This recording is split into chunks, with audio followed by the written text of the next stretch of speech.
انسان جاہل پیدا ہوتا ہے، لا تعلمون شیئا، پھر یہ علم لیتا ہے، اور عجب بات ہے صحیح جان کر بھی غلط کرتا ہے۔ جانور غلط کرتا ہی نہیں۔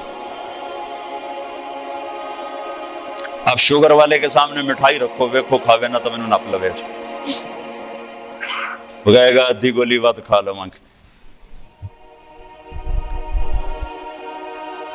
تو ایک انسان پیدائشی طور پر جاہل، آگے دو منڈیاں ہیں، سچ کی اور جھوٹ کی، صحیح کی اور غلط کی، دو راستے ہیں۔ انا ہدیناہ السبیل اما شاکرا و اما کفورا ہدیناہ النجدین فمن شاء فلیؤمن ومن شاء فلیکفر، دو راستے ہیں، دونوں پر چلنے کے لیے اسباب بھی موجود ہیں، بتانے والے بھی موجود ہیں، دو علم ہیں، دونوں کے بتانے والے بھی موجود ہیں، سکھانے والے بھی موجود ہیں، چلنے والے بھی موجود ہیں، لیکن انسان صحیح جان کے بھی غلط کرنے کی طاقت رکھتا ہے۔ سچ کا کون انکار کرتا ہے کہ دنیا کی خوبصورت ترین صفت ہے سچ؟ سارا بازار جھوٹ بولتا ہے کہ جانتے ہوئے کہ سچ نجات دیتا ہے جھوٹ ہے۔ تو انسان اپنے علم کے خلاف کرنے کی طاقت رکھتا ہے، غلط اور صحیح دونوں لینے کی طاقت رکھتا ہے، کہ اللہ تعالیٰ نے اس کو امتحان کے لیے پیدا فرمایا ہے۔ پھر اس کے ساتھ کچھ بنیادی کمزوریاں، ایک تو ہم پیدائشی جاہل پیدا ہوئے، چند خامیاں بڑی، وَكَانَ الْإِنسَانُ عَجُولًا، اے میرے بندے تو جلد باز بہت ہے، اِنَّهُ كَانَ ظَلُومًا جَهُولًا، ظالم بھی بہت ہو اور جاہل بھی بہت ہو، کوئی چھوٹے موٹے جاہل نہیں ہو، بہت بڑے جاہل ہو، چھوٹے موٹے ظالم نہیں ہو، بہت بڑے ظالم ہو۔ وَكَانَ الْإِنسَانُ كَفُورًا، بہت بڑے درجے کے ناشکرے ہو۔ وَكَانَ الْإِنسَانُ أَكْثَرَ شَيْءٍ جَدَلًا، بہت زیادہ لڑنے جھگڑنے والے، غصے والے ہو۔ وَكَانَ الْإِنسَانُ كَفُورًا، بہت بڑے ناشکرے ہو۔ وَكَانَ الْإِنسَانُ قَتُورًا، بہت بڑے بخیل۔ یہ چند بنانے والے نہیں، ہمارے نقائص ہمیں بتائے ہیں، قرآن سے ایکس رے کر کے ہمیں بتائے ہیں کہ ایک تمہارے اندر پیدائشی یہ چند سقم ہیں، جاہل، ظالم، جلد باز، بخیل، ناشکرا، غصے اور جھگڑے والا، اور بھی کئی سارے ہیں، حلو، جزوع، منوع، یئوس، قنوط، فرح، فخور، یہ سب اللہ تعالیٰ نے بتائی ہیں، جس نے پیدا کیا اس نے بتایا۔ یہ سب کچھ بتا کے اللہ ہم سے یہ اقرار کروانا چاہتا ہے کہ تم کہو میں جاہل ہوں، مجھے کچھ نہیں آتا۔ چونکہ سیکھنے کا کام اس وقت شروع ہوتا ہے جب آدمی کہتا ہے مجھے نہیں آتا۔ جب وہ پہلے سے ہی دعوے دار ہو مجھے سب پتا ہے، تو اسے کون سکھائے گا؟ تو اللہ ہم سے اعتراف کرواتا ہے کہ مانو کچھ نہیں آتا۔ ویسے بھی اتنی بڑی کائنات کا ہم ایک چھوٹا سا جز ہیں، اور جز اپنے کل کو کیسے پکڑ سکتا ہے؟ اب ہم ایک چھوٹے سے ہال میں بیٹھے ہوئے ہیں، اور یہ میزان بینک کی عمارت بہت بڑی ہے، یہاں بیٹھ کر ہم ساری عمارت کا علم حاصل نہیں کر سکتے۔ کائنات اتنی وسیع ہے کہ اس کی لمبائی چوڑائی کو اللہ کے سوا کوئی نہیں جانتا۔ اس میں زمین ایک ڈاٹ ہے، اس ڈاٹ میں بھی پھر 71% پانی چلا گیا، 29% خشکی آئی، اس خشکی میں ایک چھوٹا سا پاکستان ہے، اس میں ایک چھوٹا سا کراچی، اس میں ایک چھوٹا سا طارق جمیل، اس کی کیا اوقات ہے؟ تو لاجیکلی بھی نظر آتا ہے کہ انسان بہت جاہل ہے، اور اللہ کی خبر بھی ہے میرے بندے تو کچھ نہیں آتا۔ لہذا اب کیا کر؟ اب یہ کر کہ جس نے پیدا کیا ہے اس کے پیچھے چل۔ جو روزانہ بچوں کے ساتھ ماں باپ لڑ رہے ہوتے ہیں، آپ کو نہیں پتا، ہم جو کہہ رہے ہیں وہ کرو، جو کہہ رہے ہیں وہ کرو، آگے ان کے من میں کچھ اور سمایا ہوتا ہے، وہ کہتا نہیں ہم نے نہیں کرنا، ہم نے یہ کرنا ہے، ہم نے وہ کرنا ہے، کبھی ماں سے تھپڑ، کبھی باپ سے تھپڑ۔ اور یہی کچھ جب اللہ کہتا ہے کہ میرا بندہ تو کچھ نہیں جانتا، جو میں کہتا ہوں وہ کر، تو اللہ سے ٹکر لیے ہوئے کہ اللہ نے کیوں کر؟ اللہ کے نبی کو کہ وہ تو 1400 سال پہلے کی بات۔ تو جو لاجک آپ اپنے بچوں کو پیش کرتے ہیں وہی اللہ آپ کو پیش کرتا ہے۔ جو ٹیچر اپنے شاگردوں کو لاجک پیش کرتا ہے، بچوں آپ نہیں جانتے جو ہم جانتے ہیں، یہی اللہ کہتا ہے واللہ یعلم وانتم لا تعلمون، اللہ جانتا تم نہیں جانتے۔ لہذا اگر اپنی زندگی کو کسی کنارے لگانا ہے اور آنے کا مقصد کچھ پانا ہے تو جس نے بنایا ہے ادھر لوٹو، وہ کیا کہتا ہے؟ کیونکہ میں نے تو درخواست نہیں پیش کی تھی کہ میں دنیا میں آ جاؤں، اور نہ اب میں چاہتا ہوں کہ میں مر جاؤں، لیکن آنا بھی میری مجبوری بن گیا اور جانا بھی میری مجبوری ہے، جانا ہے۔ کل شیء ہالک، ہر شے کے لیے ہلاکت۔ کیا دن ہوگا جب ملک الموت بھی پسینے پسینے ہوگا۔ اذا زلزلت الارض زلزالها اذا الشمس كورت واذا النجوم انكدرت واذا الجبال سيرت واذا العشار عطلت واذا الوحوش حشرت واذا البحار سجرت واذا النفوس زوجت واذا الموءودة سئلت بأي ذنب قتلت واذا الصحف نشرت واذا السماء كشطت واذا الجحيم سعرت واذا الجنة أزلفت اذا السماء انفطرت واذا الكواكب انتثرت واذا البحار فجرت واذا القبور بعثرت اذا السماء انشقت واذنت لربها وحقت واذا الارض مدت والقت ما فيها وتخلت واذنت لربها وحقت۔ قیامت کو اللہ بیان کرتا ہے، ہلا دینے والی آیات، دوڑ دوڑ دوڑ دوڑ دوڑ جیسے ٹھو ٹھو ٹھو دھماکے ہو رہے، دل دماغ کو لرزا دینے والی۔ کیا دن ہوگا جب سب، نہ کوئی آج رونے والا ہے، نہ کوئی نوحہ لکھنے والا ہے، نہ کوئی کفن دینے والا ہے، نہ کوئی قبر کھودنے والا ہے۔ آج مالک مملوک سب مرے پڑے ہیں، پھر پہلا آسمان، پھر دوسرا، تیسرا، چوتھا، پانچواں، چھٹا، ساتواں آسمان کو موت کا پیالہ پلانے کے بعد پھر جب اللہ تعالیٰ فرمائے گا فَلْيَمُتْ حَمْلَةُ الْعَرْشِ، عرش کے فرشتے بھی مر جائیں، پھر کہے گا فَلْيَمُتْ جبریل و میکائیل، جبریل و میکائیل بھی مر جائیں، تو اس وقت اللہ کا عرش گول اٹھے گا۔ یموت جبریل و میکائیل، کہ اللہ کا یہ جبریل میکائیل بھی گئے، مطلب یا اللہ ان کو تو بچا لے، یہ تو سب سے پہلے تیری مخلوق۔ اسکت، اللہ تعالیٰ فرمائیں گے اسکت، خاموش، فقط كتبت الموت على من كان تحت عرشی، میرے عرش کے نیچے سب نے مرنا ہے۔ لو كانت الدنيا تدوم لأهلها لكان رسول الله فيها مخلد، دنیا میں کوئی باقی رہتا اور موت سے بری ہوتا تو اللہ کا حبیب ہوتا، اللہ نے ان کو بھی گزار دیا اس سے، ہاں اختیار دیا، عش ما شئت، میرے محبوب کتنی عمر چاہیے؟ جتنی چاہیے آپ لے لیں، لیکن انک میت، موت ضروری ہے، اس سے صرف آپ کا رب پاک ہے، باقی سب کو اس سے گزرنا ہے۔ جبریل میکائیل مر جائیں گے، پھر اللہ کہے گا کون باقی ہے؟ اسرائیل کی بھی ٹانگیں کانپ رہی ہیں آج، وہ کہے گا اللہ اسرافیل باقی اور میں باقی، تو اللہ کہیں گے فَلْيَمُتْ اسرافیل، اسرافیل مر جائے، تو وہ گرے گا اور سور جو پکڑا ہوا تھا وہ اس کے ہاتھوں سے نکل کر عرش کے ساتھ جا کیسے لٹک جائے گا، پھر اللہ پوچھے گا کون باقی ہے؟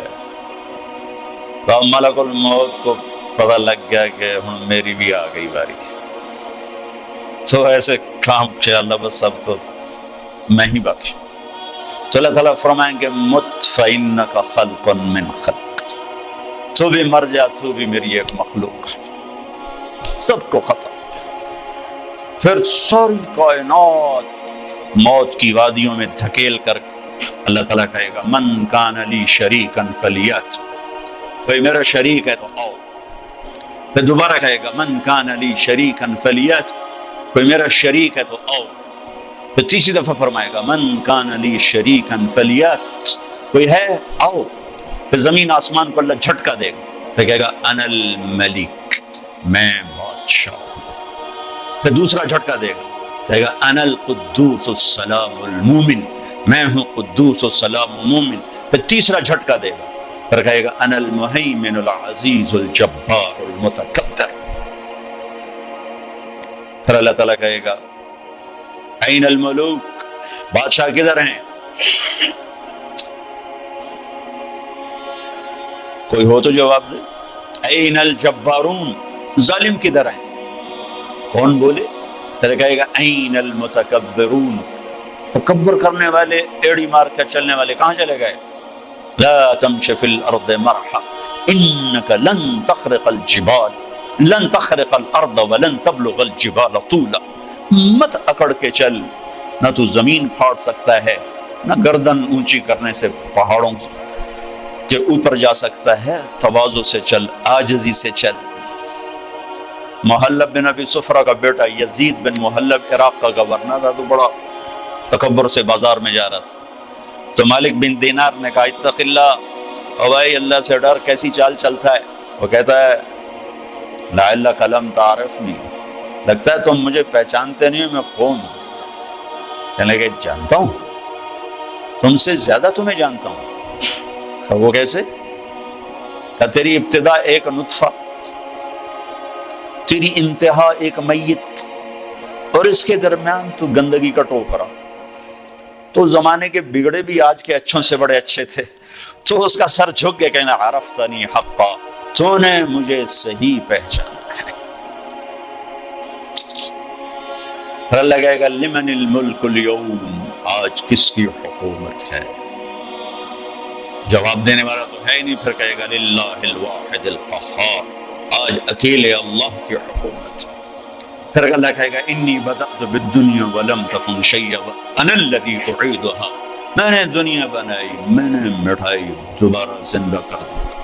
ما خلقکم ولا بعثکم الا كنفس واحدہ، تم سب کو بنانا، مارنا، اٹھانا ایسا ہی ہے جیسے ایک کو بنانا، مارنا، اٹھانا، کوئی مشکل نہیں اس شہنشاہ اعظم کے نزدیک۔ علی کل شیء قدیر، سبح للہ ما فی السماوات والارض وهو العزیز الحکیم۔ تم میزان بینک والے اسے یاد کرو نہ کرو، ساری کائنات اس کی تسبیح پڑھتی ہے، عزت و حکمتوں والا۔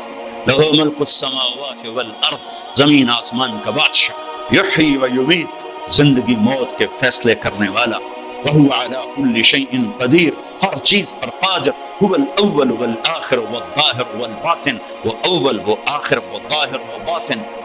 میرے نبی نے کہا انت الاول فلیس قبلک شیء، میرے رب تو وہ اول ہے جس سے پہلے کچھ نہیں، وانت الاخر فلیس بعدک شیء، تو وہ آخر ہے جس کے بعد کچھ نہیں، وانت الظاہر فلیس فوقک شیء، تو وہ بلند ہے کہ تیرے اوپر کوئی نہیں، وانت الباطن فلیس دونک شیء، تو ایسا چھپا ہوا ہے کہ تجھ سے کوئی چیز چھپ نہیں سکتی۔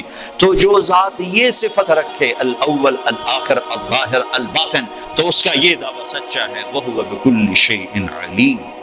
یہ مت کہو ہمیں بہت پتہ ہے، یہ صرف اللہ کو پتہ ہے، یہ کہو کچھ نہیں آتا، نہیں پتا، نہیں جانتا، یہاں سے علم شروع ہوتا ہے، میں نہیں جانتا۔ تو بھائیو صرف یہ دنیا سامنے نہیں ہے ہمارے آگے، یہ دنیا ایک پزل ہے، اور پزل کے سارے ٹکڑے پورے ہوں تو تصویر مکمل ہوتی ہے۔ تو اس پزل کا سب سے بڑا ٹکڑا آخرت ہے، اس کو ہم نے نکال دیا ہوا ہے اور تصویر بنانے کی کوشش کر رہے ہیں، کیسے بنے گی؟ اور رزلٹ لینا چاہتے ہیں، کیسے آئے گا؟ آخرت اس کا مکمل ایک ٹکڑا جو اس میں جڑے گا، تب جا کے ہمارے سامنے صحیح نتیجہ آئے گا۔ اور ایک دن اللہ نے ہمیں کھڑا کرنا ہے، یوم یخرجون من الاجداث سراعا، نکلو گے تم قبروں سے، اٹھائے گا تمہارا رب تم، واقترب الوعد الحق، اور وہ وعدہ قریب آ چکا ہے، قریب آ چکا ہے۔ کچھ نکلیں گے کہیں گے یا ویلنا من بعثنا من مرقدنا، مارے گئے، یہ کس نے ہمیں قبروں سے اٹھا دیا۔ کچھ نکلیں گے کہیں گے ھذا ما وعد الرحمن وصدق المرسلون، یہی وہ دن ہے جس کا اللہ نے وعدہ کیا تھا اور نبیوں نے سچی خبر دی تھی۔ اس دن کامیابی ناکامی کے فیصلے ہو رہے ہیں۔ وجوہ یومئذ ناعمہ، کچھ چہرے بڑے تر و تازہ، لسعیھا راضیہ، اپنی محنت پہ آج صلہ پا کے بڑے خوش، مسفرہ ضاحکہ مستبشرہ، روشن چمکتے ہنستے، اندر سے خوشیاں پھوٹ رہی ہیں۔ اور کچھ چہرے ہیں خاشعہ عاملہ ناصبہ، تھکے ویران پریشان، ترہقھا قطرہ، سیاہی پہ سیاہی چڑھی ہوئی ہوگی۔ کچھ چہرے ایسے اٹھائے جائیں گے، اصل تو زندگی موت کے بعد شروع ہونے والی ہے، کامیابی ناکامی کے فیصلے تو وہاں ہوں گے جب سیدھے ہاتھ میں کتاب آئے گی اور الٹے ہاتھ میں کتاب آئے گی۔ سیدھے ہاتھ میں پیپر آنے کا مطلب ہے کہ کامیاب ہو گیا، کہ ہو نعرہ مارے گا، ہو، اللہ نے اس کو لفظ بنا دیا، اس کے نعرے کو لفظ بنا دیا۔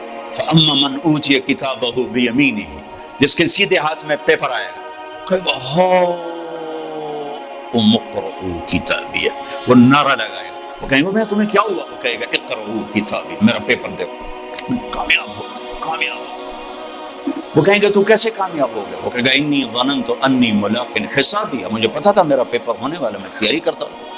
اوپر سے اللہ کلام میں شریک ہوگا فَهُوَ فِي عِيشَةٍ رَاضِيَةٍ، میرے بندے کو اعلیٰ زندگی مبارک ہو۔ کہاں؟ فی جنت عالیہ، عالی شان جنت میں۔ اس میں کیا ہے؟ قطوفها دانیہ، پکے ہوئے پھل ہیں۔ کیا کرو؟ کلوا واشربوا، کھاؤ پیو۔ ہنیئا، کیا مطلب؟ کھاؤ گے پخانا نہیں، پیو گے پیشاب نہیں، کھاؤ گے پیو گے رہو گے، بیماری نہیں، بڑھاپا نہیں، موت نہیں، غم نہیں، دکھ نہیں، لڑائی نہیں، جھگڑا نہیں، حسد نہیں، بغض نہیں، نفرت نہیں، زوال نہیں، عروج ہی عروج ہے، جوانی ہی جوانی ہے، زندگی زندگی ہے، بقا ہی بقا ہے۔ یہ کس وجہ سے ہے؟ بما اسلفتم فی الایام الخالیہ، وہ کراچی کی زندگی میرے سامنے ہے، اسی کو دیکھ کر میں تمہیں فیصلہ دے رہا ہوں۔ جس کے الٹے ہاتھ میں آئے گا وہ مرا گیا، کہے گا یا لیتنی لم اوت کتابیہ، او میں مر گیا۔ واما من اوتی کتابہ بشمالہ، جس کے الٹے ہاتھ میں آئے گا یا لیتنی لم اوت کتابیہ، اور یہ پیپر مجھے کیوں پکڑا دیا؟ ولم ادر ما حسابیہ، مجھے تو نہیں پتا تھا کہ یہ دن دیکھوں گا اور یہ حساب ہوگا۔ یا لیتہا کانت القاضیہ، ارے موت آجا آجا، کہاں چلی گئی؟ مار دے مجھے، اٹھا کے دیا۔ ما اغنی عنی مالیہ ہلک عنی سلطانیہ، یہ ایران کا شہر مشہد، اس کا پرانا نام طوس ہے۔ ہارون رشید جو بہت بڑا عباسی خلیفہ تھا، یہاں مرا تھا، یہیں اس کی قبر بنی تھی۔ تو اس کو طبیب نے کہا کہ آپ بچ نہیں سکتے، آپ کا مرض آخر تک پہنچ چکا ہے، تو اس نے میری قبر میرے سامنے کھو دی جائے۔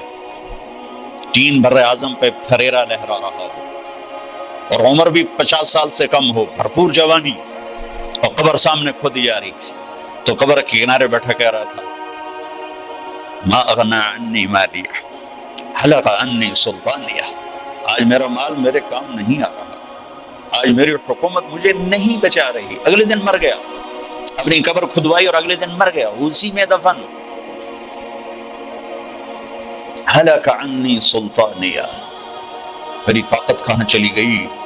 اوپر سے اللہ کا خذوہ، پکڑو، اعلان ہوگا پکڑو، فغلوہ، اور جکڑو، ثم الجحیم صلوہ، ڈھونڈ دو آگ میں کباب کی طرح۔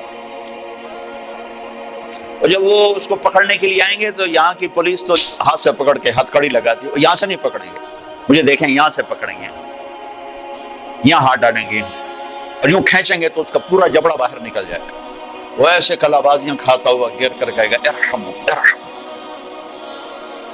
رحم رحم رحم، کہیں گے رحمان نے رحم نہیں کیا، ہم کیسے کریں، ہم کیسے کریں؟ اور عورتوں کو جو ناکام ہو گئے، یہ ناکام، جو عورتیں ناکام ہو گئی انہیں یہاں سے نہیں، انہیں سر کی چوٹی سے پکڑ کر یوں جھٹکا دیں گے، تو ایسے کلابازیاں کھاتی جا کر کہیں گے رحم رحم رحم، تو وہ کہیں گے رحمان نے رحم نہیں کیا، ہم کہاں سے کریں؟ اور جو اس کے سیدھے ہاتھ میں پیپر آئے گا تو میرا رب کہے گا جنت کا جوڑا پہنایا جائے، جنت کا تاج سجایا جائے، یلبسون ثیابا خضرا من سندس واستبرق، جنت کا ریشمی لباس پہنو، حلوا اساور من فضہ یحلون فیہا من اساور من ذہب، سونے چاندی کے زیور پہناؤ۔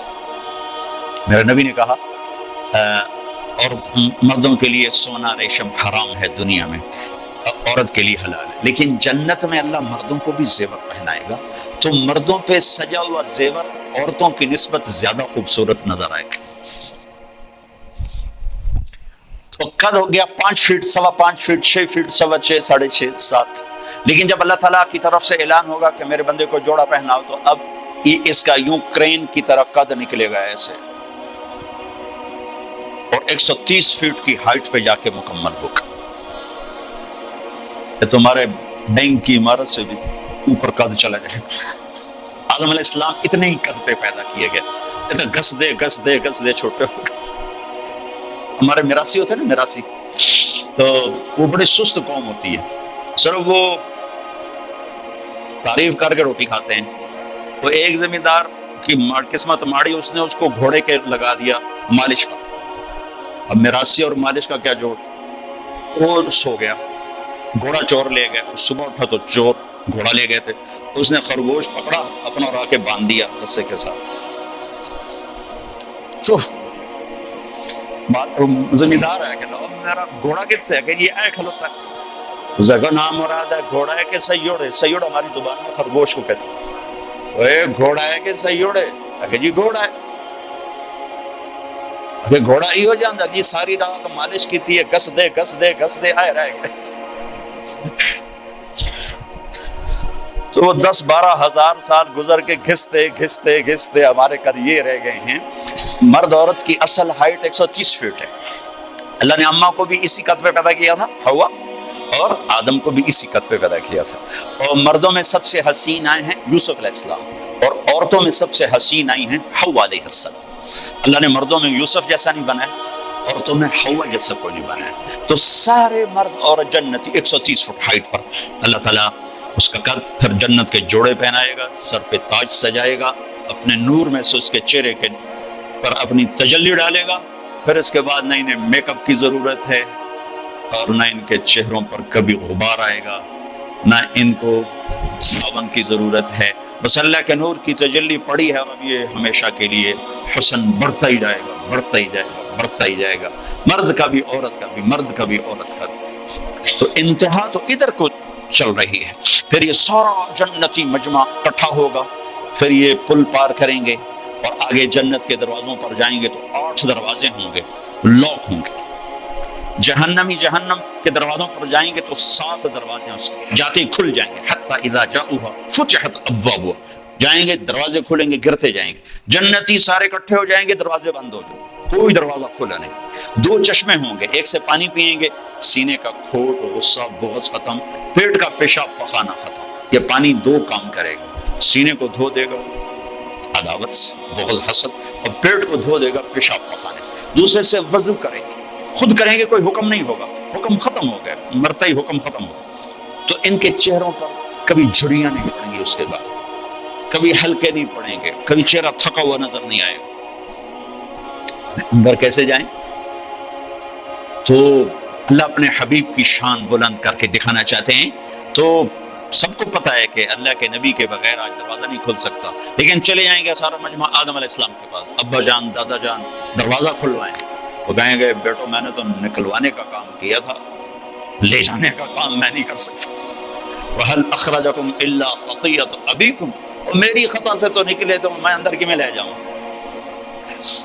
اذهبوا إلى غيري, بھائی کسی اور سے بات کرو. پھر آئیں گے نوح علیہ السلام, ابراہیم علیہ السلام, سارے نبیوں سے بڑے بڑے انبیاء, سب کہیں گے بھائی ہمارے بس کا نہیں, ہمارے بس کا نہیں, ہمارے بس کا نہیں. یہاں تک کہ یہ سارا مجمع گھومتا گھومتا عیسیٰ علیہ السلام تک پہنچے گا. وہ بھی کہیں گے میرے بس کا نہیں, لیکن ہاں میں تمہیں پتہ بتا سکتا ہوں. یہ اور کوئی نبی نہیں کہے گا. عیسیٰ علیہ السلام کہیں گے مجھے معلوم ہے, کون کھلوائے گا؟ اچھا جی یہی بتا دیں. وہ کہیں گے جاؤ حبیب اللہ محمد رسول اللہ صلی اللہ علیہ وسلم, آج وہ کھلوا سکتے ہیں اور وہ نہیں کھلوائے. تو پھر یہ سارا مجمع ہمارے نبی کی خدمت میں آ کر کہے یا رسول اللہ یا حبیب اللہ استفتح لنا الباب, آپ دروازہ تو کھلوائیں. تو آپ کہیں گے انا لہو, ہاں میں ہی کھلواؤں, میں ہی کھلواؤں. پھر آپ سجدہ کریں گے اور اللہ کی تعریف کریں گے, اور آپ نے فرمایا وہ تعریف اللہ اسی وقت مجھے الہام کرے گا. پھر اللہ کہیں گے یا حبیبی یا محمد ارفع راسک سل تعطا اشفع تشفع, میرے محبوب سر اٹھا مانگ ملے گا, سفارش کر قبول ہے. تو کہیں گے یا اللہ جنت کا دروازہ کھول. تو اللہ تعالیٰ فرمائیں گے تو افتتاح کر, فیتا کاٹو, اوپننگ. تو جنت سے ایک سواری آئے گی, اڑتے اڑتے اڑتے آ کر اللہ کے محبوب کے سامنے لینڈ کرے گی ہیلی کاپٹر کی طرح. آپ اس کے اوپر تشریف فرما ہوں گے, اس کی رسی نیچے گر جائے گی. رسی نیچے گرنے کا مطلب ہے کہ اس سواری کو میرا نبی خود نہیں ڈرائیو کرنے والا, کوئی آئے گا اور جو اس رسی کو پکڑ کے چلے گا. لہذا یہ بہت بڑا شرف بن جائے گا اس وقت کہ یہ رسی کون پکڑے گا, یہ کون پکڑے گا. تو سب آنکھیں ایسے اٹھ جائیں گی اور گردنیں بائیں بائیں مڑ رہی کہ کون بھائی, کون بھائی, کون بھائی. تو اس سسپینس کو پھر اللہ ختم کرے گا, بلال کو دی جائے. بلال, بلال مؤذن مسجد نبوی, بلال کو دی جائے. تو ہم نے کہا بلال میری سواری کی رسی پکڑ کر میرے آگے آگے چلے. پھر آپ دروازے پر دستک دیں گے، اندر سے آواز آئے گی کون؟ آپ کہیں گے ھذا محمد الرسول اللہ۔ دیکھو، جو ہستی جنت کا دروازہ کھلوانے کی طاقت رکھتی ہو، وہ دنیا کے مسائل کا دروازہ نہیں کھلوا سکتے۔ ہم سے بڑا دیوانہ کوئی نہیں کہ جن کے پاس اللہ جیسا معبود ہو، محمد مصطفیٰ جیسا رسول ہو اور قرآن جیسا دستور ہو، پھر وہ باہر دھکے کھاتے پھر اپنے سے کم علم والوں کے پیچھے بھاگ رہے ہیں۔ میرے نبی نے فرمایا لا تستضیعوا بنار المشرکین۔ حسن بصری سے پوچھا گیا کیا مطلب اس کا؟ اس کا مطلب ہے کہ کسی غیر مسلم کو مشیر نہ بناؤ، تو اس کے سامنے تصویر ہی پوری نہیں، آخرت کا پورا ٹکڑا ہی غائب ہے اس کے آنکھوں سے، تو وہ صحیح مشورہ کیسے دے سکتا؟ صحیح مشورہ وہ دے گا جس کے سامنے پوری سچویشن ہو۔ تو اس کے سامنے سے تو جنت بھی اڑ گئی ہے، جہنم بھی اڑ گئی ہے، رسالت بھی کوئی نہیں ہے، قرآن بھی کوئی نہیں ہے، توحید بھی کوئی نہیں ہے، وہ آپ کو ان مسائل سے کیسے نکالے؟ اور جو نکالنے کا وعدہ کر رہا ہے یا ابا سفیان جئتکم بکرامت الدنیا والآخرہ، ابو سفیان صرف آخرت نہیں لے کر آیا، دنیا کی عزت بھی لایا ہوں اور آخرت کی عزت بھی لایا ہوں، اور میرے پیچھے چلو۔ اور اس کا دوسرا رخ بھی سمجھایا بتایا، وجعل الذل والصغار علی من خالف امری، میرے طریقے کے خلاف جو چلے گا اللہ اسے ذلیل کر دے گا۔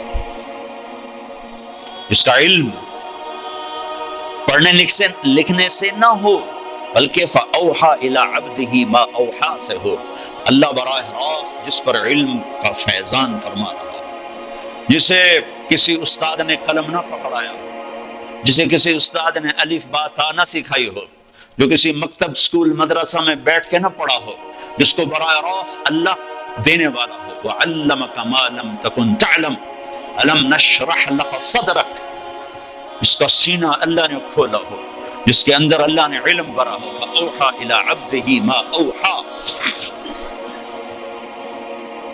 اور جنت کی چابی جن کے ہاتھ میں ہو، اللہ کا جھنڈا جن کے ہاتھ میں ہو، جن کی شفاعت کے بغیر حساب نہ ہو، جن کی شفاعت کے بغیر پل پار نہ ہو، جن کی شفاعت کے بغیر جنت کا دروازہ نہ کھلے، تو ہم کیسے نادان پڑھے لکھے ہیں کہ ان کو بیچ میں سے نکال دیا اور اپنے مسائل حل کرنے میں لگے ہوئے۔ مانجھی کے بغیر نیا کون پار لگائے؟ اس کائنات کی سب سے بڑے علم والی ہستی وہ محمد الرسول اللہ صلی اللہ علیہ وسلم ہیں۔ اس کائنات کے سب سے بڑے رہبر اور ہادی اور قائد وہ محمد الرسول اللہ صلی اللہ علیہ وسلم ہیں۔ اس کائنات کے اللہ کے بعد سب سے بڑے شفیق اور مہربان اور رحیم، ماؤں سے زیادہ باپ سے زیادہ وہ محمد الرسول اللہ صلی اللہ علیہ وسلم ہیں۔ ساری عزتوں کی چابی لے کر آئے، ساری ذلتوں کا تالا لے کر آئے، ساری کامیابیوں کی چابیاں لے کر آئے، ساری ناکامیوں کا تالا لے کر آئے، جنت کی چابی لائے، جہنم کا تالا لائے، عزت کی چابی لائے، ذلت کا تالا لائے، محبت کی چابی لائے، نفرت کا تالا لے کر آئے۔ ان کی زندگی کو اللہ نے ایسے محفوظ رکھا جیسے اللہ نے الف لام سے لے کر الحمدللہ رب العالمین سے لے کر من الجنت والناس تک جیسے اللہ تعالیٰ نے اپنے کلام کو محفوظ رکھا۔ یہ واحد ہستی ہیں جن کی ساری زندگی کو اللہ تعالیٰ نے محفوظ رکھا، اور 1435 کی بجائے 14,000 صدی آ جائے تو بھی جیسے قرآن کا زیر زبر کوئی نہیں بدل سکتا۔ محبوب مصطفیٰ صلی اللہ علیہ وسلم کی مبارک زندگی میں نہ کسی چیز کو ڈالا جا سکتا ہے نہ نکالا جا سکتا ہے، میرے اللہ کی حفاظت ہے۔ اور اللہ سویا نہیں ہے، اللہ سویا ہوا نہیں ہے کہ نبی کی باتوں میں کوئی اور باتیں ڈال۔ ہم تو اقبال کے کلام میں کسی کا کلام نہیں ڈال سکتے، تھوڑا سا اقبالیات کی خبر ہو تو آدمی کہہ دیتا ہے یہ اقبال کا کلام نہیں ہے۔ تو میرا رب سو گیا ہے، انہوں پتہ ہی نہیں لگا تے وچ حدیثاں ہور وڑ گئیاں تے غلط وڑ گئیاں، سو گیا تھا۔ لا تأخذه سنة ولا نوم له ما في السماوات وما في الأرض له ما في السماوات وما في الأرض وما بينهما وما تحت الثرى وإن تجهر بالقول فإنه يعلم السر وأخفى الله لا إله إلا هو له الأسماء الحسنى۔ کوئی اس کی طاقت کمزور ہے کہ اس کے محبوب کی زندگی حجت بننے والی ہے اور اس میں گڑبڑ ہو جائے اور اس میں آگے پیچھے ہو جائے؟ کمزور ہے؟ اسے میوزیم بنانے کی ضرورت نہیں ہے کہ اپنے بڑوں کی چیزیں اس میں سنبھال کے رکھو، ساری کائنات اس کے غلام ہے۔ ان من شیء الا یسبح بحمدہ، ہر کائنات کی ہر چیز اللہ کے سامنے جھکی ہوئی ہے۔ رب المشرق والمغرب، مشرق و مغرب کا رب، رب المشرقین و رب المغربین، مشرقین مغربین کا رب۔ فلا اقسم رب المشارق والمغارب، مشارق اور مغارب کا رب۔ رب السماوات والارض فاستبر لعبادته هل تعلم له سميا، زمین آسمان کا رب۔ رب العرش العظیم، عرش عظیم کا رب۔ رب جبریل و میکائیل و اسرافیل، اسرافیل میکائیل اسرائیل جبرائیل کا رب۔ ماضی حال مستقبل پر اکیلا شہنشاہ، لا تاخذہ سنۃ ولا نوم، نہ اونگ ہے نہ سوئے، ولا تحسبن اللہ غافلا، نہ غافل، وما کان ربک نسیا، نہ بھولے، لا یضل ربی، نہ غلط فیصلے کرے، ولا ینسا، اور نہ وہ بھولے، للہ المشرق والمغرب فإنما تولوا فثم وجہ اللہ، جہاں چلے جاؤ اللہ کی شہنشاہی سامنے ہے، جدھر منہ کرو اللہ کی شہنشاہی سامنے ہے۔ اتنا ہی بڑی ذات ہو اور اپنے رسول کی تعلیمات کو جانے دے گا، غافل ہو جائے گا اور کوئی اور اس میں ڈال دے گا؟ نہیں، جیسے اللہ نے اپنی کتاب پر پہرا لگایا آج تک کوئی نہیں بدل سکتا۔ محمد مصطفیٰ صلی اللہ علیہ وسلم واحد کائنات کی ہستی ہیں۔ ابھی تو ربیع الاول گزرا ہے، صرف 12 دن کے لیے میرا نبی نہیں آیا کہ 12 دن یاد کر کے پھر سارا سال سو جاؤ، جیسے محرم آ کے 10 دن حسین کو یاد کر کے اب سارا سال سو جاؤ۔ یہ اس لیے تھوڑی تھے، یہ تو زندگی بھر کا پیغام ہے۔ کربلا زندگی بھر کا پیغام ہے، میرے نبی کی آمد قیامت تک کا پیغام ہے، زندگی بھر کا پیغام ہے، پیدائش سے لے کر وفات۔ اور کسی کا نسب نہ بھی معلوم ہو تو کیا فرق پڑتا ہے؟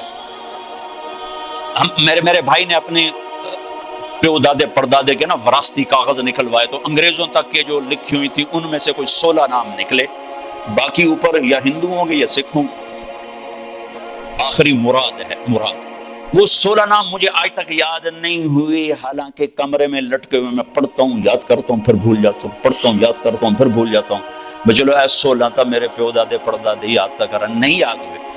میرے نبی کا نسب عبداللہ سے آدم تک 80 واسطے ہیں، وہ میری زبان پہ ایسے ایسے چلتا ہے۔ محمد بن عبداللہ بن عبد المطلب بن ہاشم بن عبد مناف بن قصی بن کلاب بن مرہ بن کعب بن لوی بن غالب بن فہر بن مالک بن نضر بن کنانہ بن خزیمہ بن مدرکہ بن الیاس بن مضر بن نزار بن معد بن عدنان بن اور بن حمیسہ بن سلامان بن عوس بن بوز بن قموال بن ابی بن عوام بن ناشد بن حزا بن بلداس بن یدلاف بن طابق بن جاحم بن ناحش بن ماقی بن عیفی بن عبقر بن عبید بن الدعاء بن حمدان بن سنبر بن یثربی بن یحزن بن یلحن بن ارعوا بن عیلی بن ذیشان بن عیسر بن اقناد بن ایہام بن مقصر بن ناحد بن زار بن سمی بن مزی بن عوض بن عرام بن قیدار بن اسماعیل بن ابراہیم بن آذر بن ناحور بن سرود بن رعو بن فائل بن عابر بن ارفقشاد بن سام بن لامک بن نوح بن متوشال بن ادریس بن یرد بن ملحل ایل بن قینان بن آنوش بن شیسر بن آدم علیہ السلام۔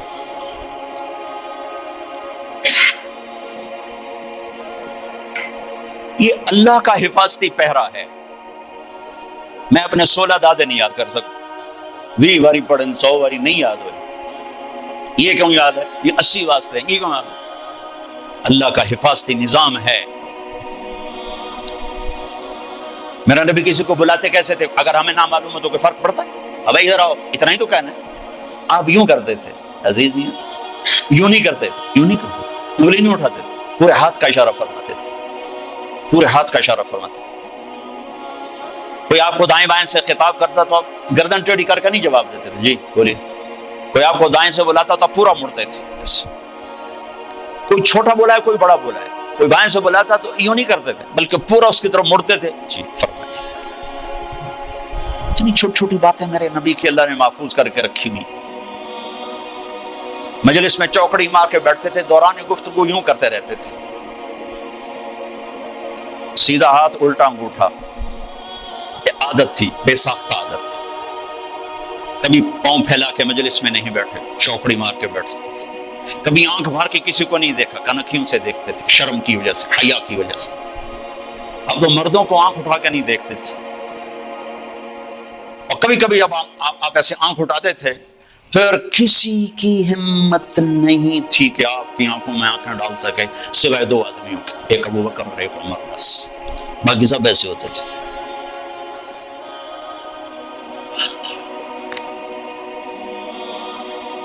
آپ کی بکریاں اگر ہمیں نہ معلوم ہو تو کوئی فرق پڑتا ہے؟ لیکن جس سے عشق ہوتا ہے نا اس کی ہر شے آدمی سنبھال کے رکھتا ہے۔ اور ہم نے اپنے ابے کی اچکن آج بھی سنبھال کے رکھی شیروانی۔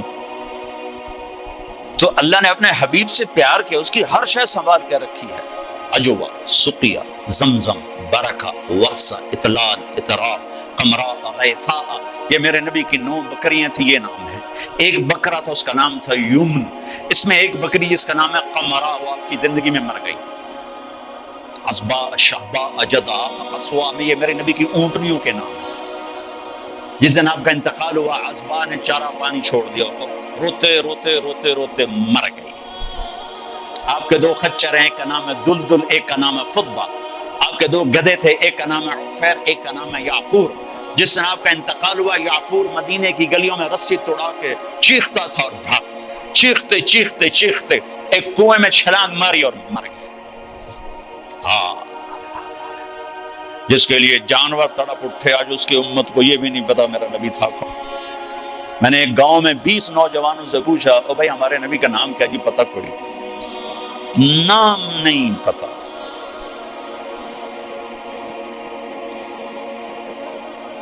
آپ جمعے کا خطبہ دیا کرتے تھے، مجمع زیادہ ہو گیا، صاحب نے کہا ممبر بنے تاکہ آپ پیچھے نظر آئیں، کا بنا دو۔ ممبر بن گیا، آج پہلا دن ہے۔ یہ میرے نبی کے گھر کا دروازہ ہے، یہاں کھجور کا تنا ہے جس سے ٹیک لگا کے آپ بیان فرماتے تھے، اور یہ ممبر ہے۔ اب آپ وہاں سے نکلے اور وہ کھجور کے تنے کو آپ نے کراس کیا اور ممبر پہ پاؤں رکھا۔ کھجور کا خشک بے جان تنا حن حنین العشاء، ایسے چیخا جیسے حاملہ اونٹنی چیخ مارتی، اور دڑ دڑ دڑ دڑ دڑ ہل ہل کے رونے لگا۔ آپ نیچے اترے اور اس کو یوں سینے سے لگایا اور فرمایا، ایک میرے ساتھ وعدہ کرتا،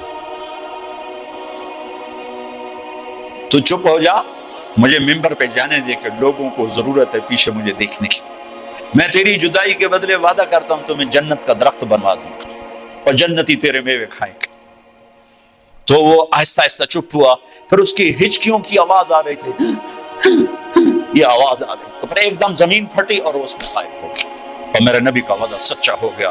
سب کی آنکھوں کے سامنے اللہ نے اسے اٹھا کے وہ پہنچایا جنت۔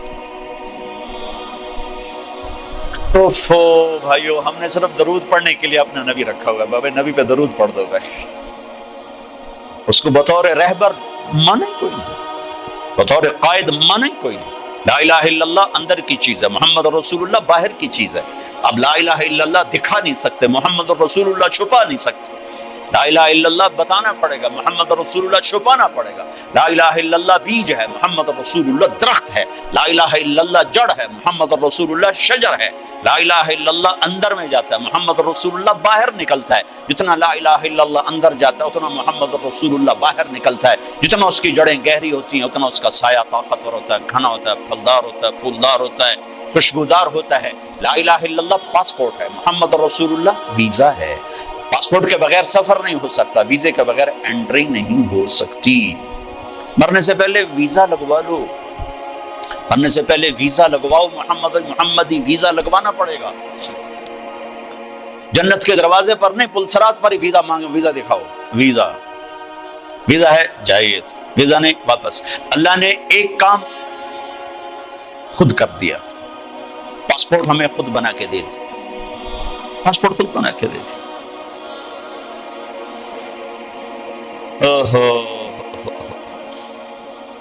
ہماری جماعت تھی سوات میں، تو ایک نوجوان کو ایک ساتھی نے دعوت دی، وہ چپ کر کے سنتا رہا۔ جب بات ختم ہوئی کہنے لگا، حضرت جی میں ہندو ہوں، مسلمان نہیں ہوں۔ آپ خوش قسمت ہیں، آپ مسلمان ہیں، مجھے پتا ہے میرا مذہب کچھ نہیں، پتھر اپنے ہاتھوں سے لاتے ہیں، اس کی پوجا شروع کر دیتے ہیں، لیکن اگر میں مسلمان ہوں تو مجھے 70 رشتے توڑنے پڑیں گے اور کوئی ایک مسلمان مجھے سہارا دینے کے لیے نہیں آئے گا۔ تو اللہ نے ہمیں کتنی آسانی سے یہ پاسپورٹ بنا کے دے دیا، او بھائی ماں کے پیٹ سے ہاں اب ویزا لگوا دو، محمدی ویزا لگوا دو، کہ آج اس کی شان دیکھو گے جب دروازے پہ دستک ہوگی، اندر سے آواز آئے گی کون؟ آپ کہیں گے محمد رسول اللہ۔ پھر وہ کہے گا امرت اللہ افتح لأحد قبلک ولن اقوم لأحد بعدک، یا رسول اللہ مجھے کہا گیا تھا کہ آپ سے پہلے دروازہ کھولوں، اور مجھے کہا گیا تھا کہ میں خود اٹھ کے کھولوں، میں کبھی کسی کے لیے نہیں اٹھا۔ یہ کون ہے؟ یہ جنت کا بڑا فرشتہ رضوان دروازہ کھولے گا۔ آپ نے کہا ادخلھا، میں اندر جاؤں گا، وَمَعِیَ فُقَرَاءُ الْمُؤْمِنِینَ، اور میرے چاروں طرف میری امت کے غریب لوگ پہلے داخل ہوں گے۔ بھائیو حلال حرام تو اسے بتایا جاتا ہے جسے پتہ ہو کہ حلال کرنے والا ہے کون اور حرام کرنے والا ہے کون۔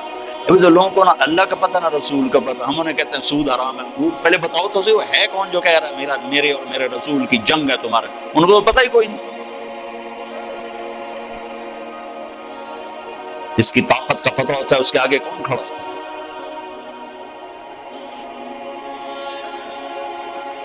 تیمور کا سفیر جب کسی بادشاہ کے دربار میں جاتا تھا تو وہ گھوڑے سے نہیں اترتا تھا، وہ گھوڑے پر بیٹھے بیٹھے تیمور کا خط یوں پھینکتا تھا، اور جو اس ملک کا بادشاہ نیچے اتر کے جھک کے وہ خط اٹھاتا تھا، تو اس کمبخت کی طاقت کا سب کو پتا تھا کہ وہ کیا بلا ہے۔ دنیا کا آخری فاتح ہے تیمور، تیمور کے بعد فاتح کوئی نہیں آیا، آخری فاتح تیمور ہے۔ ایک چھوٹے سے بادشاہ کی طاقت جھکا دیتی تھی بادشاہوں کو، ادھر سے اللہ اور نیچے رسول کہہ رہے ہیں فَأَذَنُوا بِحَرْبٍ مِّنَ اللَّهِ وَرَسُولِهِ، یا سود چھوڑ دو یا اللہ اس کا رسول لڑنے کے لیے آ رہا ہے۔ کسی کے کان پہ جوں نہیں رینگتے کہ وہ نہ اللہ کو جانتے نہ رسول کو جانتے۔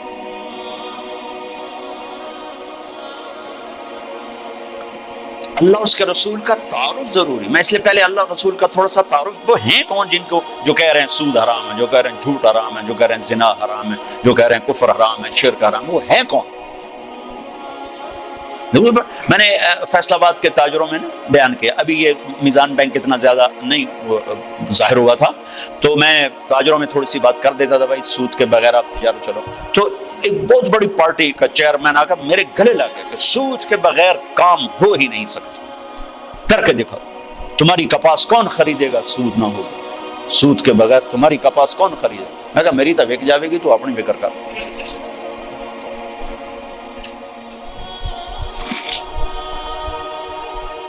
تو میں انہیں معذور سمجھتا ہوں، مسلمان ہیں، نیک آدمی ہیں، لیکن پتہ کوئی نہیں، وہ دلیر ہو کے نہیں کر رہے، وہ نادان ہو کے کر رہے ہیں، پتہ ہی کوئی نہیں ان کو کہ کہنے والا کون ہے اور آگے فرمان سنانے والا کون ہے۔ لا الہ الا اللہ محمد رسول اللہ، کیا اللہ نے جوڑ کے کلمہ بنایا، سبحان اللہ۔ لا الہ الا اللہ 12 حرف ہے، محمد رسول اللہ بھی 12 حرف ہیں، اور الف با تا تھا جیم ہا خا میں کچھ حروف ہیں نقطے والے، ان کو کمزور کہا جاتا ہے، یہ موجم ہوتے ہیں، یہ کمزور ہوتے ہیں، اور کچھ ہوتے ہیں بغیر نقطے والے، انہیں مہمل کہا جاتا ہے، یہ طاقتور ہوتے ہیں۔ کمزور طاقت کی ایک چھوٹی سی یعنی بات واضح کرنے کے لیے کہ با کو مطلب بتانے کے لیے نقطے کی ضرورت، ٹھیک، لیکن الف کو مطلب اپنا بتانے کے لیے نقطے کی ضرورت نہیں ہے۔ جیم کو اپنا مطلب بتانا ہو تو وہ کہے گی مجھے نقطہ لگاؤ، اور ہا نے اپنا مطلب بیان کرنا تو اسے نقطے کی ضرورت نہیں ہے۔ پھر 2 نقطے لگ جائیں تو اور کمزور پڑ جاتا ہے، 3 نقطے لگیں تو اور کمزور پڑ جاتا ہے۔ یہ میں نے صرف ایک مثال سے آپ کے سامنے یہ بات واضح کرنے کی کوشش کی ہے کہ نقطے والے حروف کمزور ہوتے ہیں اور بغیر نقطے والے حروف طاقتور ہوتے ہیں۔ جب مالک الملک نے اپنے لیے نام چنا تو اللہ، کوئی حرف نقطے والا نہیں لایا، اور جب اپنے حبیب کے 2 نام رکھے تو محمد، احمد، کوئی نقطے والا حرف نہیں لایا، اور جب اپنا کلمہ جوڑا تو ایک حرف نقطے والا نہیں لایا، لا الہ الا اللہ محمد الرسول اللہ۔ اور لا الہ الا اللہ بھی 12 حرف ہیں اور محمد الرسول اللہ بھی 12 حرف ہیں، اور میرے نبی نے مثال دے کر کہا کہ اس ذات کی قسم جس کے قبضے میں میری جان ہے، 7 زمینیں، 7 آسمان، ان کے سمندر، دریا، پہاڑ، جنگل، درند، پرند، چرند، اور عرش، فرش، لوح، قلم، کرسی، جنت، جہنم، جبریل، میکائیل، یہ تو میں تفصیل کر رہا ہوں، اسرائیل، اسرافیل، اور ساری کائنات اللہ کے سوا ایک پلڑے میں رکھو، لا الہ الا اللہ لکھ کر دوسرے میں رکھو، لرجحت بہن لا الہ الا اللہ، تو ذات کی قسم جس سے قبضے میں میری جان ہے، لا الہ الا اللہ سب کو ہوا میں اٹھا دے۔ یہ ہمارے دل میں ہے، یہ ہماری زبان سے جھوٹ کو نہیں اٹھا رہا، ہماری آنکھوں سے غلط دیکھنے کو نہیں اٹھا رہا، ہمارے کانوں سے غلط سننے کو نہیں اٹھا رہا، اندر کے بغض کو نہیں نکال رہا ہے کہ نہ اللہ کا پتہ ہے نہ محمد کا پتہ ہے صلی اللہ علیہ وسلم۔ تو ہمیں ضرورت ہے اللہ اس کے رسول کی ذات کے تعارف کی، کہ ہم جانے تو صحیح ہیں کون، کہنے والا کون ہے۔ تو پہلا نقش لا الہ الا اللہ وہ دھندلا ہو گیا ہے، محمد الرسول اللہ یہ پہلا نقش ہے، یہ دھندلا ہو چکا ہے۔ تو سارا بازار جھوٹ پہ چلا گیا، سود پہ چلا گیا، کھوٹ پہ چلا گیا، ظلم پہ چلا گیا، ستم پہ چلا گیا۔ ساری سیرت میں سے 3 چیزیں میں نے نکالی ہیں، عروج و زوال کے 3 اسباب ہیں۔ جس قوم میں عدل ہوگا، جس قوم میں سچائی ہوگی، جس قوم میں دیانت ہوگی، انہیں زوال نہیں آ سکتا، چاہے وہ مسلمان ہے چاہے وہ دہری ہے۔ دہری ہے کوئی مذہب والا نہیں، اللہ کو مانتا ہی نہیں ہے۔ اگر ان میں عدل ہے، اگر ان میں سچائی ہے، اگر ان میں دیانتداری ہے، انہیں زوال نہیں آ سکتا۔ آخرت کا فیصلے آگے ہیں، دنیا میں انہیں زوال نہیں آ سکتا، ان پہ کوئی غالب نہیں آ سکتا۔ جس قوم میں ظلم ہوگا، جس قوم میں جھوٹ ہوگا، جس قوم میں بددیانتی اور دھوکہ ہوگا، انہیں کبھی عزت مل نہیں سکتی، چاہے ساری قوم مسجد میں تہجد میں حاضر ہو اور بیت اللہ حاجیوں اور عمرے والوں سے بھرا پڑا ہو، اعتکاف کرنے والوں سے مسجدیں تنگ پڑ جائیں، لیکن اگر جھوٹ ہے، ظلم ہے اور دھوکہ ہے، عزت کا خواب بھی نہ دیکھیں، ذلت اور پستی مقدر ہو جائے گی۔ میرے نبی ایک پورا زندگی کا پروگرام لے کر، صرف 5 وقت کی نماز تھوڑے لے کر آئے تو 2 گھنٹے کا کام ہے، باقی کیا کریں۔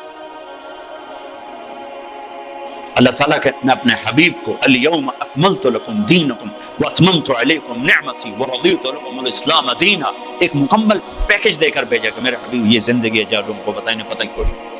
اس کا ایک سرا اللہ سے ملتا ہے جس کو عبادت کہتے ہیں، دوسرا سرا انسانوں سے ملتا ہے جس کو اخلاق کہتے ہیں۔ انہی 2 کی دعوت دیتے دیتے آپ دنیا سے چلے گئے۔ السلام ما ملکت ایمانکم، اے میری امت ایک نماز نہ چھوڑنا، ایک ماتحتوں پہ رحم کرنا، اپنے ماتحتوں پر رحم کرنا، اپنے غلام، نوکر، ملازم، کمزور پہ رحم کرنا۔ سارا میرے نبی کا دین 2 چیزوں میں آتا ہے، ایک اللہ کا حق ہے جس میں عبادات ہیں، مختصر سا وہ چیپٹر ہے، 5 نمازیں ہیں اور 1 مہینے کے روزے ہیں، اور اس کے بعد حج اور زکوٰۃ مالداروں پر ہے، غریبوں پر ہے ہی کوئی نہیں۔ پھر حج بھی صرف صحت مند مالدار پر ہے، جو جانے کے قابل نہیں، اس سے بھی اللہ معاف فرماتا ہے۔ لیکن باقی 24 گھنٹے کی زندگی میں میرا نبی ایک پورا دستور لے کر آیا ہے۔ معاشرہ چلتا ہے میاں بیوی سے، ماں باپ سے نہیں۔ پہلا رشتہ میاں بیوی کا اللہ نے بنایا، پہلا رشتہ میاں بیوی کا بنا، آدم اور حوا، اور آخری رشتہ بھی میاں بیوی کا بنے گا۔ جنت میں جوڑا جوڑا میاں بیوی رہیں گے، اکٹھے ہوں گے سارے، وَمَنْ صَلَحَ مِنْ آبَائِهِمْ وَأَزْوَاجِهِمْ وَذُرِّيَّاتِهِمْ، اکٹھے ہوں گے۔ لیکن جنت کی شروع بھی میاں بیوی ہے اور جنت کا اینڈ بھی میاں بیوی ہے۔ ابتدا بھی میاں بیوی سے کروائی آدم حوا، اور انتہا بھی میاں بیوی سے کروائی، کہ ہر آدمی جنت، اور جو یہاں بغیر شادی کے مر جاتے ہیں اللہ تعالیٰ ان کے وہاں اپنی ثوابدید پر ان کے نکاح کروائے گا اور ان کی شادی۔ کچھ عورتیں بغیر لڑکیاں ہوتی ہیں، جوانی میں مر گئے، کوئی لڑکے جوانی میں مر گئے، کوئی شادی نہیں ہوئی مر گئے، تو اللہ تعالیٰ ان کی جنت میں خود شادیاں کروائے گا۔ تو زندگی کی جو ابتدا ہے وہ میاں بیوی سے ہوتی ہے۔ تو پہلا جو معاشرت میں دین کا سبق ہے وہ میاں بیوی کا ہے۔ تو میرے نبی نے فرمایا خیرکم خیرکم لأہلہ، بہترین مسلمان وہ ہے جو بیوی سے اچھا سلوک کرتا ہوں، وَأَنَا خَيْرُكُمْ لِأَهْلِي، اور میں تم سب سے زیادہ اچھا سلوک کرتا ہوں اپنی بیویوں کے ساتھ۔ پھر کہا خیرکم خیرکم لنسائہ، سب سے بہترین انسان وہ ہے جو عورتوں سے اچھا سلوک کرتا ہے۔ یہاں سے گھر کو شروع کیا، گھر کی ابتدا، کائنات کی ابتدا بھی میاں بیوی ہے، انتہا بھی میاں بیوی ہے۔ معاشرت کا دین خوشبو کی طرح پھیلتا ہے، خوشبو کی طرح۔ عبادات کا دین بنیاد کا کام دیتا ہے، اور معاشرت کا دین وہ عمارت کا کام دیتا ہے، عبادات کا دین جڑ کا کام دیتا ہے، اور معاشرت کا دین سایہ، پھل پھول، خوشبو، مہک کا کام دیتا ہے۔ تو میرے نبی نے 11 شادیاں کی، کوئی شوق کی تھی؟ 25 سال کا نوجوان 40 سال کی عورت سے شادی کر سکتا؟ جس عورت کے 2 نکاح ہو چکے ہوں پہلے، اور ہر نکاح سے اولاد بھی ہو، ہر شادی سے اولاد ہو، 40 سال کی عمر ہو، 2 شادیاں ہو چکی ہوں، اور شادی کرنے والا 25 برس کا خوبرو نوجوان ہو۔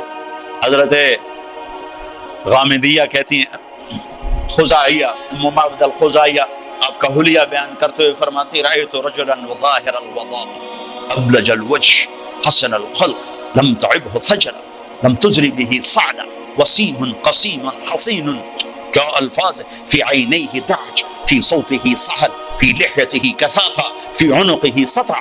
میں نے ایک جوان دیکھا ایسا حسین چمکتا چہرہ، نہ نکلا ہوا پیٹ، نہ دبلا پتلا، نہ پیٹ نکلا کہ بدصورت ہو جائے، نہ دبلا پتلا کہ بے روب ہو جائے، چہرہ روشن، حسین، آنکھوں میں چمک، خوبصورت موٹی آنکھ، آواز میں جادو، گردن لمبی، داڑھی گھنی، چہرے پر نور، 14ویں رات کے چاند کی طرح چمکتا ہوا چہرہ، وسیم قسیم۔ یہ 2 لفظ عجب کہے ہیں، 2 لفظ عجب کہے ہیں۔ وسیم کسے کہیں؟ جسے دیکھ کر آنکھ نہ بھرے اور ہر دفعہ دیکھنے کا شوق بڑھ جائے، اسے وسیم کہتے ہیں۔ اور قسیم کسے کہیں؟ جو ہر طرف سے خوبصورت ہو، سر سے لے کر پاؤں تک، ناخن کے انگوٹھے سے سر کے بال تک حسن ہی حسن کا پیکر ہو، اسے قسیم کہتے ہیں۔ تو کائنات میں حسین بہت آئے، وسیم ایک ہی آیا، خوبصورت بہت آئے، قسیم ایک ہی آیا، وہ ہے محمد رسول اللہ صلی اللہ علیہ وسلم، جن کو دیکھ کے آنکھ نہیں بھرتی تھی، اور ہر طرف سے حسن ہی حسن۔ 40 سال کی عورت سے شادی ہوئی اور پوری جوانی ایک عورت کے ساتھ گزارتی، 50 سال آپ کی عمر ہوئی تو حضرت خدیجہ کا انتقال ہو، 65 سال کی عمر، اور اس کے بعد شادیوں کی لائن لگ گئی۔ معاشرت سمجھانی تھی، زندگی سمجھانی تھی۔ آپ نے فرمایا، ما زوجت وما تزوجت الا بوحی من السماء اتى به جبرائیل۔ کہا میں نے کسی بیٹی کی شادی نہیں کی اور کوئی شادی نہیں کی جب تک کہ اوپر سے حکم نہیں آیا، اور جبریل لے کر آئے۔ اور آپ نے فرمایا، ما تزوجت وما زوجت الا اہل الجنہ، میں نے کسی عورت سے شادی کی ہو، میں نے اپنی بیٹی کی کسی سے شادی کی ہو، سب کے لیے میرے اللہ کا فرمان ہے کہ سب جنتی ہیں۔ تو 25 سال کی عمر میں 40 سال کی عورت سے شادی کا کیا تک بنتا ہے؟ اور حسن ایسا کہ دیکھنے والے آنکھ نہ بھرے۔ ایسا عائشہ کپڑا سی رہی تھی، سوئی گر گئی، تو وہ کمرے میں ایسی روشنی نہیں کہ ان کو سوئی نظر آئے، تو وہ ایسے ایسے ٹٹول رہی تھی۔ اتنے میں آپ کمرے میں داخل ہوئے تو آپ کے چہرے کے نور سے سوئی چمکنے لگی۔ عکس پڑتا ہے نا، تو جو ایسی ہستی ہو وہ تو 25 سال کا ہے تو کوئی 20 سال کی لڑکی تلاش کرے اپنے لیے۔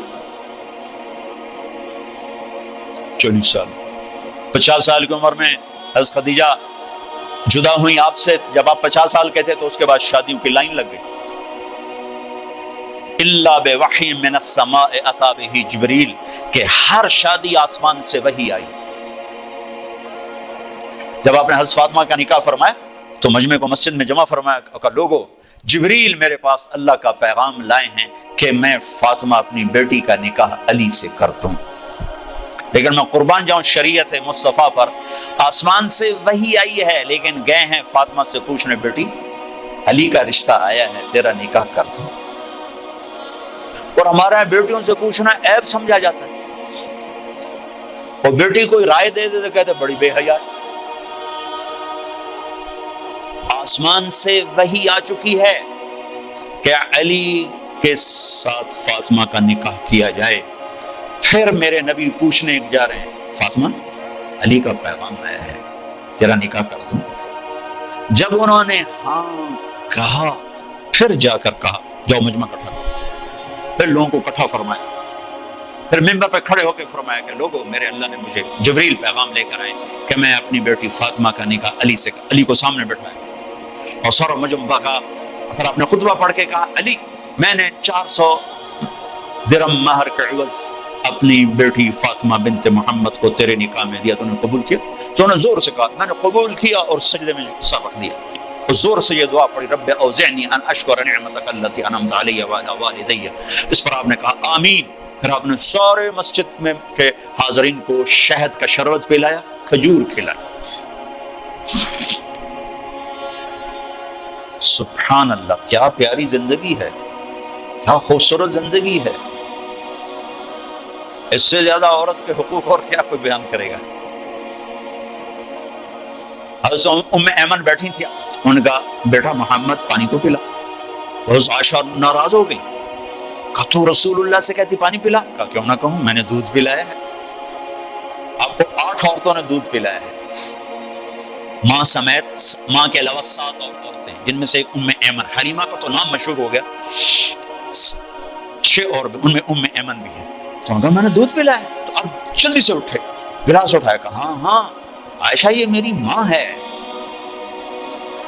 آپ نے خود گلاس پیش کیا۔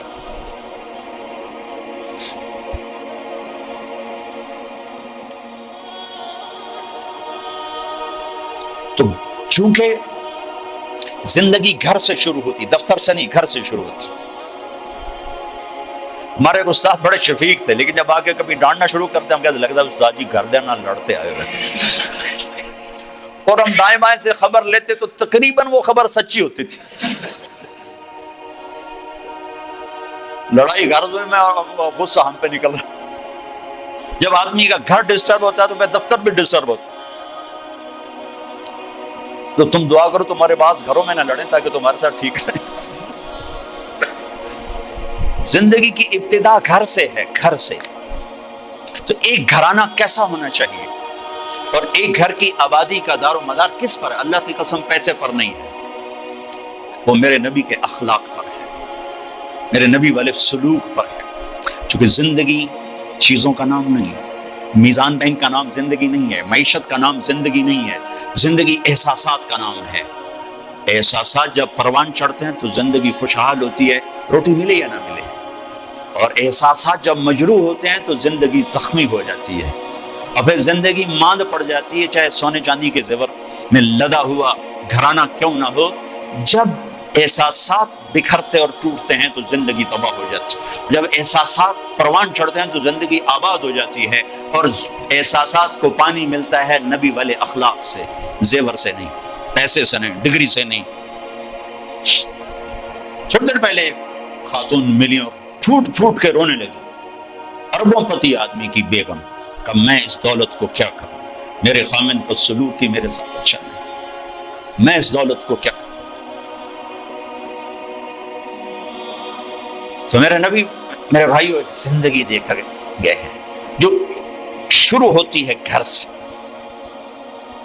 ایک گھر کو بچانے کے لیے سینکڑوں آیات قرآن نے اتاری۔ میں تو مفتی نہیں، مفتیوں سے سنی بات بتا رہا ہوں کہ ایک آدمی کہتا ہے انشاءاللہ میرا یہ پلاٹ مسجد کے نام وقف، تو اس کے یہ کہنے پر وہ وقف ہو گیا، اب وہ واپس نہیں لے سکتا، اس لیے کہ اللہ خود چاہتا ہے کہ تم اللہ کے نام پہ خرچ کرو۔ تو میں کہتا ہوں جی انشاءاللہ میرا یہ قالین مسجد کے نمازیوں کے لیے وقف ہو گیا، تو اب یہ ہو گیا، میں واپس نہیں لے سکتا۔ لیکن ایک آدمی یوں کہتا ہے انشاءاللہ میری بیوی کو طلاق، تو یہ مفتی کہتے ہیں نہیں ہوئی۔ اس نے کہا تھا اگر اللہ چاہے تو میری بیوی کو طلاق، اور اللہ چاہتا ہی نہیں کوئی اپنی بیوی کو طلاق دے، اس لیے یہ طلاق نہیں ہوئی، نہیں ہوئی۔ ایک گھر کو بچانے کے لیے سینکڑوں ہزاروں آیات، سورہ نساء، سورہ مریم، سورہ طلاق، سورہ تحریم۔ آپ نے کہا علی طلاق سے بچنا، جب طلاق دی جاتی ہے تو اللہ کا عرش کانپ اٹھتا ہے، جب گھر بگڑتا ہے تو وہاں سے معاشرہ بگڑتا ہے، جب گھر سنورتا ہے تو وہاں سے معاشرہ سنورتا ہے۔ تو پہلا میاں بیوی ہے، ان کا آپس میں سلوک کیسا ہے؟ اور چونکہ کسی کی لڑکی کو مرد لے کے جاتا ہے تو اس کی طرف شریعت زیادہ متوجہ ہے، عاشروہن بالمعروف، ان عورتوں سے اچھا سلوک کرنا، ان سے حسن سلوک، ان سے میٹھا بول، ان سے درگزر۔ کمزور سے کیا لڑو، ایک نوجوان آیا کہنے لگا جی بیوی سے جھگڑا رہتا ہے، کوئی وہ دو مجھے، کوئی تعویذ دو۔ میں نے کہا بیویوں پہ تعویذ چلتے ہی نہیں۔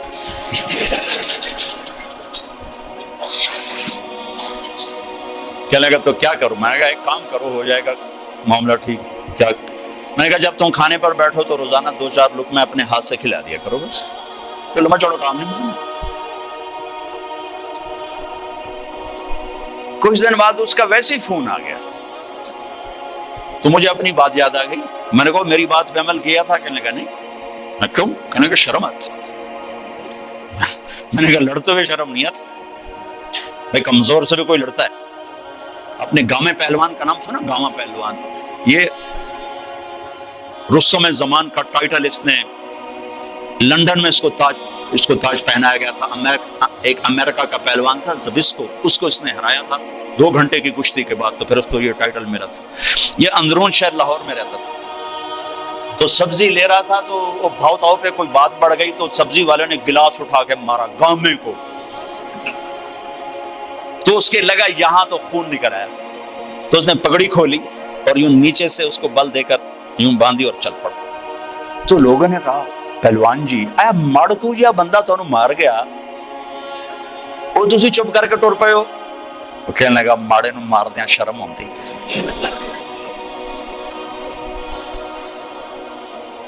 وہ کہنے لگا کمزور پہ ہاتھ اٹھاتے ہوئے شرم آتی ہے، کیا کروں؟ وہ تو پھونک مارتا تو اڑ جاتا۔ کمزور پہ ہاتھ اٹھاتے ہوئے شرم آتی۔ میں کہا بے وقوف، اور تمہیں لڑتے ہوئے شرم نہیں آتی؟ چلو جا کے میری بات پہ عمل کرو۔ 1 گھنٹے بعد اس کا فون آیا، کہا مولوی صاحب عجب ہوا۔ میں نے کہا کیا ہوا؟ کہا میں نے لقمہ منہ میں ڈالا، وہ منہ تھے کھلے ہی رہ گیا۔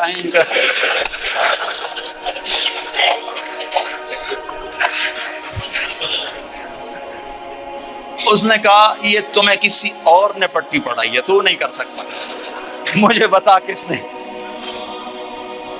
انہوں نے کہا مجھے تو مولوی طارق جمیل نے بتایا۔ کہا اس نے اسی وقت ہاتھ اٹھا کے دعا کرنی شروع کر دی میرے لیے کہ اللہ اس کا بھلا کرے، جس نے تمہیں یہ انسانیت سکھائی۔ اب گھر کی زندگی کو پیسے سے خوشگوار دیکھنا چاہتے ہیں، نہیں ہوگی اللہ کی قسم۔ گھر کی زندگی خوشگوار ہوگی تو دفتر بھی خوشگوار ہوگا، اور گھر کی زندگی میں نبوت والے اخلاق آئیں گے تو زندگی پروان چڑھے گی۔